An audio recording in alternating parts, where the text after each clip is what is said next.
بسم اللہ الرحمن الرحیم۔ شروع اللہ کے نام سے جو بڑا مہربان نہایت رحم والا۔ بکس کی طرح ہوتے ہیں یہ لیٹر بکس، کھانا یہاں ڈالو گے، جیسے لیٹر بکس میں آپ خط ڈال کے آتے ہیں تو وہ وہاں پہنچ جاتا ہے جو ایڈریس آپ نے لکھا ہوتا ہے، ڈاکی اس کو وہاں پہنچا دیتے۔ کھانا مولوی صاحب کے پیٹ میں ڈالیں گے، پہنچے گا آپ کی نانی، چونکہ ایڈریس آپ نے نانی کا دی، پہنچے گا آپ کے نانا، آپ کے دادا۔ لیکن کبھی کوئی یہ نہیں پوچھتا مولوی صاحب ابا میرا ہے، نانی میری ہے، دادی میری ہے، لیکن ہمیشہ آپ ہی کے خواب میں آتے ہیں، ہمیں کیوں نہیں آتے؟ ہمارے خواب میں کیوں نہیں آتے؟ میری اماں جب سے ابا مرے ہیں، جب سے رو رہی ہے کہ میں مرنے سے پہلے ایک دفعہ خواب میں ہی صحیح تیرے ابا کی شکل دیکھنا چاہتی، لیکن کبھی خواب میں نہیں۔ آپ کو ہر ہفتے میرے ابا خواب میں آتے ہیں، رشتہ ہمارے ساتھ ہے، اور خواب میں مولوی صاحب کے آتے ہیں، کوئی نہیں پوچھتا، کوئی پوچھے گا پھر؟ میرے بھائی، اللہ رب العالمین نے جو نظام چلایا ہے، فرمایا ثم انکم بعد ذلک لمیتون ثم انکم یوم القیامت تبعثون۔ فرمایا ایک وقت ایسا آئے گا تم دنیا سے مٹ جاؤ گے، مر جاؤ گے، روح تمہاری نکل جائے گی۔ ثم انکم یوم القیامت تبعثون، پھر قیامت والے دن رب العالمین آپ کو اٹھائے گا۔ اب تم مرو گے، پھر قیامت والے دن اٹھو گے۔ دو باتیں قرآن نے بالکل واضح فرما دی۔ اب رہی وہ حدیثیں، یقیناً آپ کے ذہنوں میں اشکال پیدا ہوگا کہ حدیث میں تو آتا ہے جب میت قبر میں رکھی جاتی ہے، اس کے بعد دو فرشتے آتے ہیں، منکر نکیر آتے ہیں۔ مولوی صاحب کہہ رہے ہیں اب تم مرو گے تو قیامت والے دن اٹھو گے۔ وہ تو اسی دن اٹھ بیٹھتا ہے قبر میں، آخر روح کے بغیر کیسے اٹھے گا؟ ایک روایت میں، ابو داؤد کی روایت میں یہ بھی آتا ہے فتعاد روحہ، اس کی روح کو لوٹا دیا جاتا ہے۔ لیکن بخاری اور مسلم کی روایات میں میت کے قبر میں رکھے جانے کے بعد فرشتوں کے آنے کا بھی ذکر ہے، اس کو بٹھانے کا بھی ذکر ہے، اس کے سوال و جواب کا بھی ذکر ہے، لیکن اشارتاً بھی کہیں اعادہ روح کا ذکر نہیں کہ روح واپس لوٹتی، یہ کہیں ذکر نہیں۔ چنانچہ حدیث میں آتا ہے، بخاری اور مسلم کی روایت، ان المیت اذا وضع فی قبرہ، جب میت اپنی قبر میں رکھ دی جاتی ہے، اتاہ ملکان، دو فرشتے اس کے پاس آتے ہیں، جسے آپ منکر اور نکیر کہتے ہیں۔ اگر وہ بندہ اچھا ہوتا ہے اچھی شکل میں آتا ہے، اگر وہ بندہ برا ہوتا ہے بری شکل میں آتا ہے، ڈراؤنی خوفناک شکل میں۔ فیقعدان نہیں، اسے اٹھا بٹھاتے ہیں اور اس سے سوال کرتے ہیں، من ربک، تیرا رب کون ہے؟ ما دینک، تیرا دین کیا ہے؟ من نبیک، تیرا رسول کون ہے؟ اور بعض روایات میں ایک لفظ اور آیا ہے، وہ یہ کہ من نبیوں کی جگہ فرشتے یہ پوچھتے ہیں، ماذا تقول فی ھذا الرجل، اس بندے کے بارے میں تیرا کیا خیال ہے جس پر مشرکین نے یہ نظریہ قائم کیا کہ رسول اللہ صلی اللہ علیہ وسلم کو نعوذ باللہ ہر قبر کے اندر پیش کیا جاتا ہے اور میت سے پوچھا جاتا ہے اس بندے کے بارے میں تو کیا جانتا ہے؟ ایسا نہیں، رسول اللہ صلی اللہ علیہ وسلم کا تذکرہ، آپ کا ذکر، آپ کا تعارف فرشتے کراتے ہیں۔ ایک شخص تھا جس کا نام محمد تھا، والد کا نام عبداللہ تھا، اس پر اللہ نے قرآن اتارا تھا، تو اس شخص کے بارے میں کیا جانتا ہے؟ وہ کہتا ہے تو ہمارے رسول تھے، ہمارے پیغمبر تھے۔ یہ نہیں کہ حضور وہاں موجود ہوتے ہیں ہر قبر میں۔ ہراقل کی طرف جب رسول اللہ صلی اللہ علیہ وسلم نے اپنا خط لکھا جو بخاری میں موجود ہے، دہیا کلبی لے کے گئے، آپ نے ابو سفیان کو ہراقل نے بلایا، اس وقت وہ تجارتی قافلہ لے کر قیصر کے شہر میں گیا ہوا تھا، روم میں، اور رسول اللہ صلی اللہ علیہ وسلم کا خط ابو سفیان کے سامنے کھول لیا۔ ابو سفیان ابھی ایمان نہیں لایا،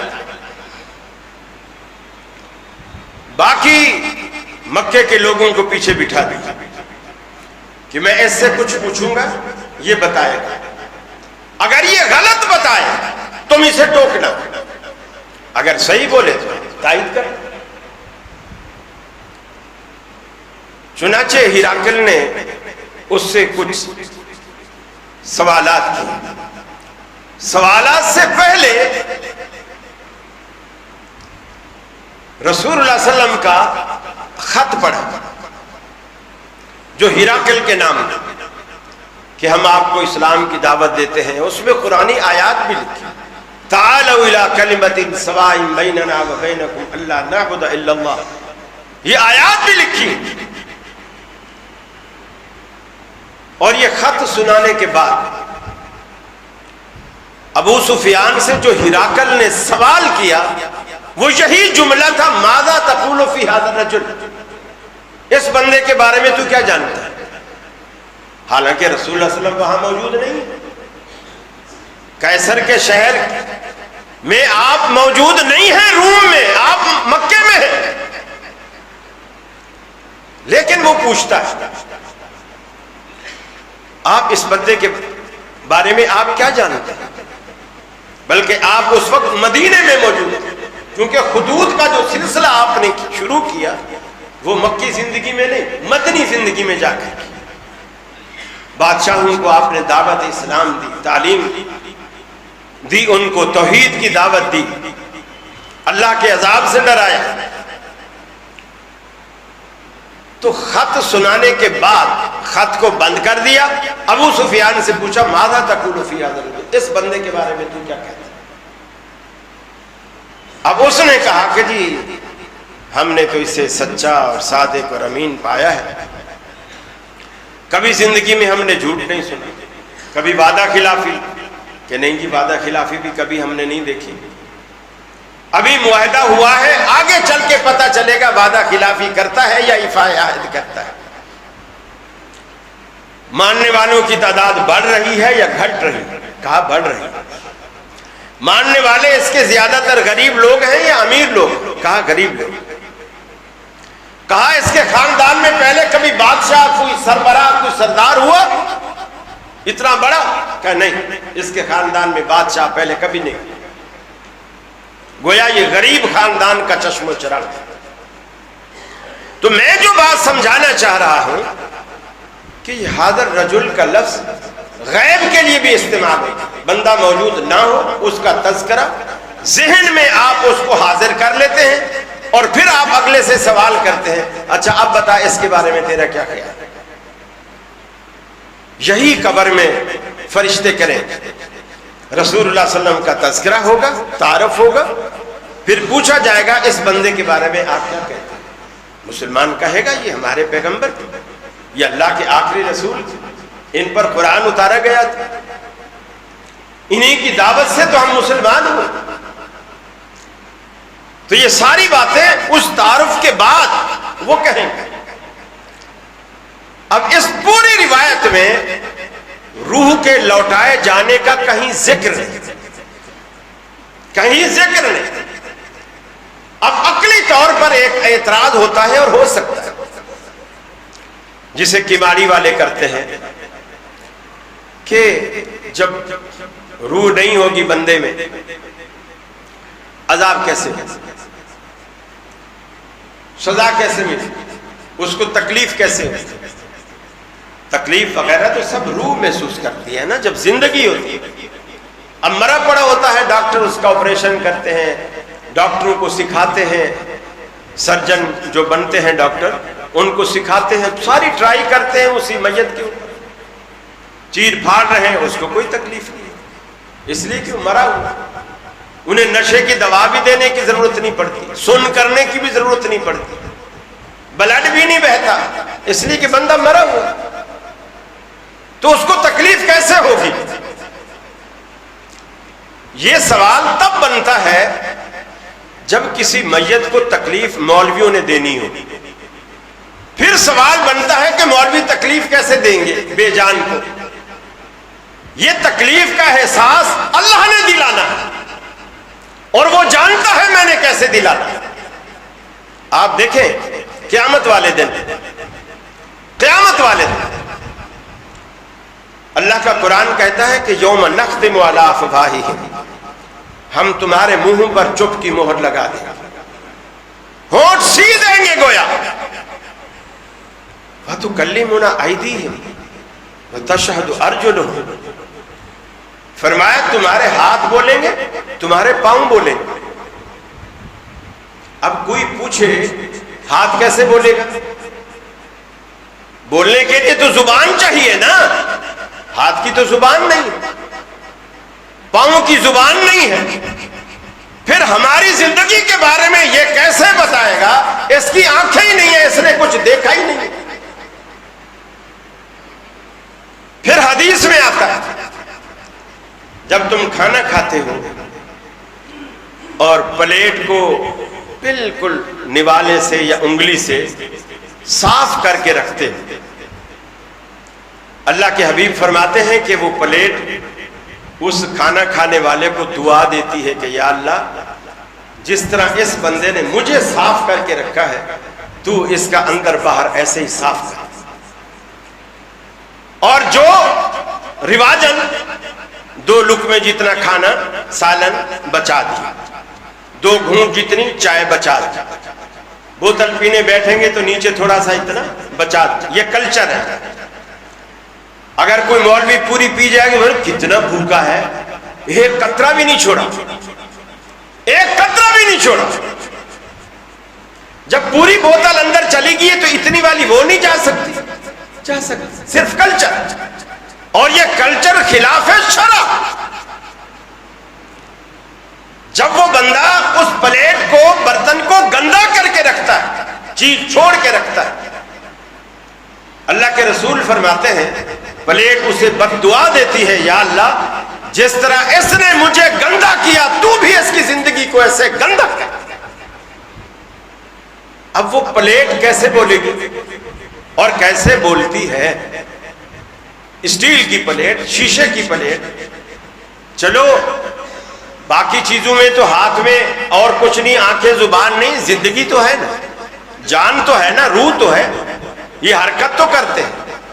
پلیٹ میں تو روح ہی نہیں ہے، شیشے کی اس میں کیا جان ہوگی، اسٹیل کی اس میں کیا جان ہوگی، پلاسٹک کی یا مٹی کی اس میں کیا جان ہوگی، لیکن وہ بولتی ہے چونکہ اللہ کے رسول نے کہا، سمجھ میں آئے یا نہ آئے لہذا وہ بولتی۔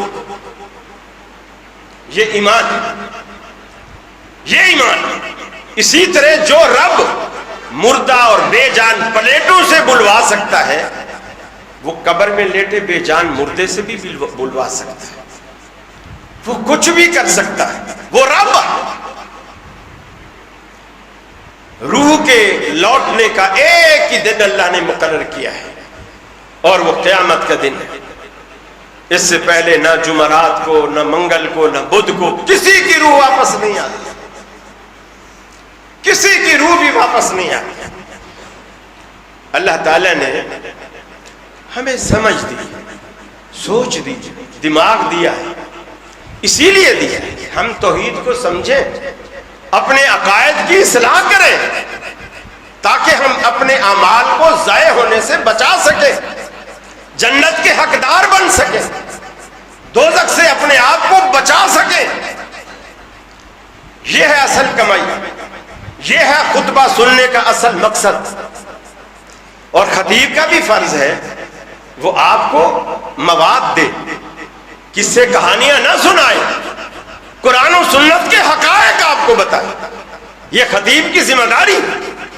ظاہر بات ہے آپ خطیب کا چہرہ دیکھنے تو نہیں آتے نا، آپ دور دراز سے سفر کر کے آتے ہیں، اللہ آپ کو قدم قدم پر اجر دیتا ہے اور انشاءاللہ ضرور دے گا، قدم قدم پر اللہ اجر دیتا ہے۔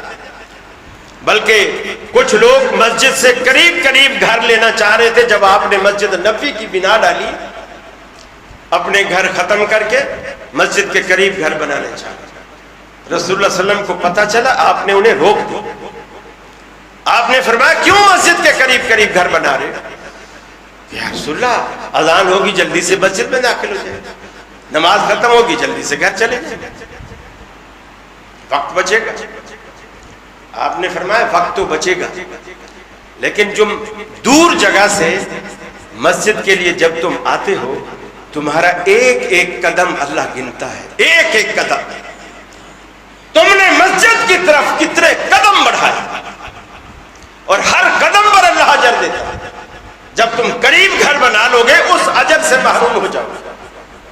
یعنی نبی مکرم یہ چاہتے ہیں کہ میری امت اجر و ثواب سے اپنی زندگی کو لبریز کر، ہماری زندگیاں اجر و ثواب سے بھر جائیں، اور ہر اس چیز سے منع فرمایا جو ہمارے اجر و ثواب کو ضائع کرنے والی۔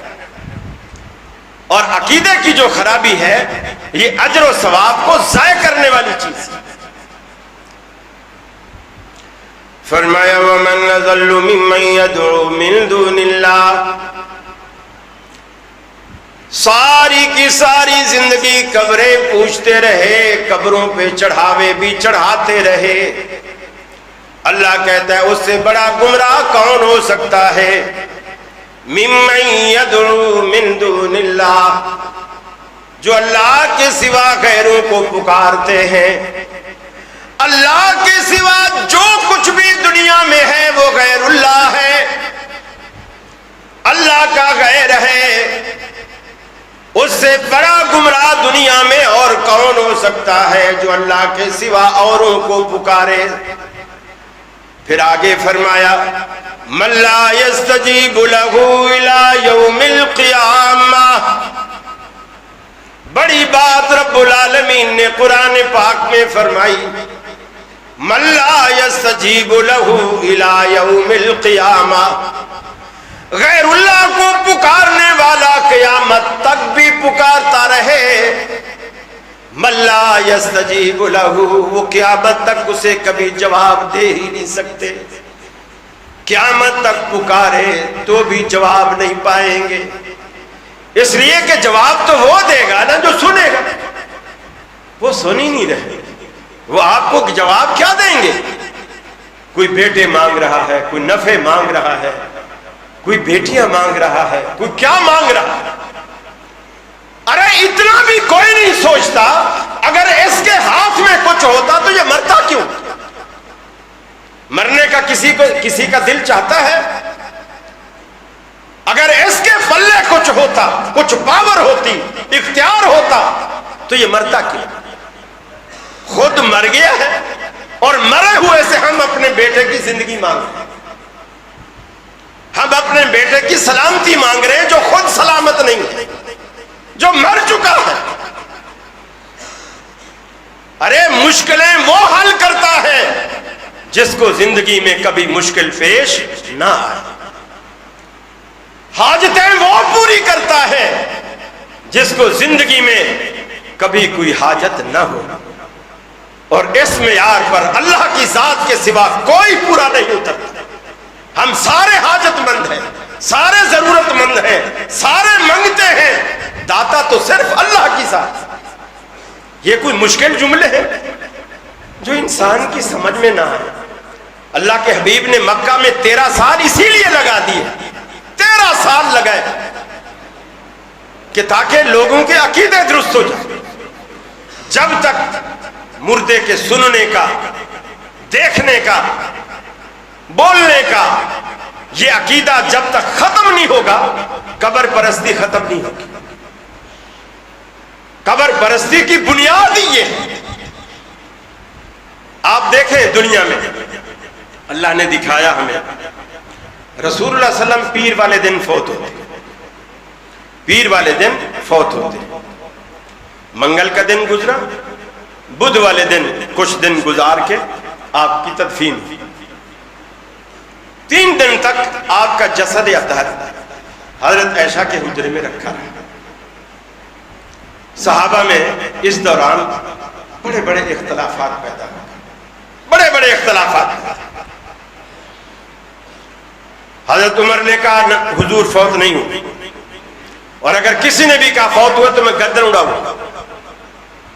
کسی ایک بندے نے بھی یہ کہا کہ ابھی رسول اللہ صلی اللہ علیہ وسلم کی چارپائی حضرت عائشہ کے حجرے میں رکھی ہے, تم یہاں مسجد میں لڑ رہے ہو. عمر کہتا ہے فوت نہیں ہوئے, ابو بکر کہتا ہے فوت ہو گئے. ارے اتنا سا فاصلہ ہے چند قدم کا, مسجد کی کھڑکی کراس کرو, حضرت عائشہ کا حجرہ ہے, کوئی جا کے پوچھ ہی دے. اللہ کے حبیب آپ فوت ہو چکے ہیں یا آپ ابھی زندہ ہیں؟ کسی نے پوچھا؟ اس لیے کہ صحابہ ہماری طرح بے وقوف نہیں تھے. نبی کریم نے 23 سال میں جو ان کے عقائد بنائے تھے وہ سمجھتے تھے کہ فوت ہونے والا نہ سنتا ہے نہ بولتا. خلیفہ کسے بنائے؟ صحابہ میں بڑے اختلافات کھڑے, 3 گروہ کھڑے ہو گئے. مہاجر کہتے تھے ہم خلیفہ ہمارا ہوگا, انصار کہتے تھے ہمارا ہوگا. تیسرا گروہ کھڑا ہوا, اس نے کہا میاں کیوں لڑتے ہو, ایک خلیفہ مہاجر بنا لو, ایک انصاری بنا لو. انصاریوں کا خلیفہ انصاری ہوگا, مہاجروں کا مہاجر ہوگا. کسی ایک نے بھی کہا کہ اور یہ سب کچھ رسول اللہ صلی اللہ علیہ وسلم کی چارپائی پر موجودگی میں ہو رہا. کسی ایک نے بھی کہا کہ رسول سے پوچھو. آپ کے غسل کی بات آئی, غسل کے لیے چارپائی کے ارد گرد لوگ کھڑے ہو گئے, جس طرح آپ چادر لگا کے کھڑے ہوتے. اب ایک سوال پیدا ہوا اور سارے صحابہ پریشان ہیں, ہم نے نبی کی زندگی میں یہ مسئلہ آپ سے پوچھا ہی نہیں کہ آیا پیغمبر کو غسل دینے کے لیے کپڑے اتارے جائیں گے یا نہیں اتارے جائیں گے. آپ کیا سمجھتے ہیں؟ اللہ رب العالمین نے اتنا پرتکلف جواب دیا, پرتکلف. کھڑے کھڑے سب کو سلا دیا, لوگ کھڑے ہوئے, سب کو نیند آ گئی. کچھ لمحے کے بعد سب بیدار ہیں اور سب کے دلوں میں اللہ نے یہ بات القاء کر دی اس سونے کی حالت میں کہ نبی کو کپڑے اتارے بغیر غسل دیا جائے, انہی کپڑوں کے ساتھ غسل دیا جائے. جب صحابہ نے غنودگی سے باہر آئے, سب صحابہ پر ایک ہی جملہ تھا کہ آپ کو کپڑوں ہی میں غسل دیا جائے, کپڑے نہ اتارے جائے. آپ اللہ رب العالمین نے سب کو سلا کر, سارے بندوں کو جو کھڑے تھے سب کو سلا کر ان کے ذہنوں میں القاء کیا. اس سے یہ بات زیادہ آسان نہیں تھی کہ رسول اللہ صلی اللہ علیہ وسلم بول پڑتے میرا کپڑا نہیں اتارو, مجھے کپڑوں کے ساتھ غسل دو. ارے جب وفات کے بعد امام الانبیاء نہیں بولے تو دنیا میں کون ایسا ہے جو بول پڑے؟ اتنا تو سوچو, اتنا تو سوچو. گھر جا کے تنہائی میں, خلوت میں آپ ضرور ان باتوں پہ غور کیجئے گا. جو باتیں, جو سوالات میں نے آپ کے ذہنوں میں ڈالے ہیں, انہیں علیحدگی میں بیٹھ کر سوچئے گا کہ کسی بندے نے کچھ کہا تھا اور یقیناً یہ آپ کی خیر خواہی میں کہا ہے.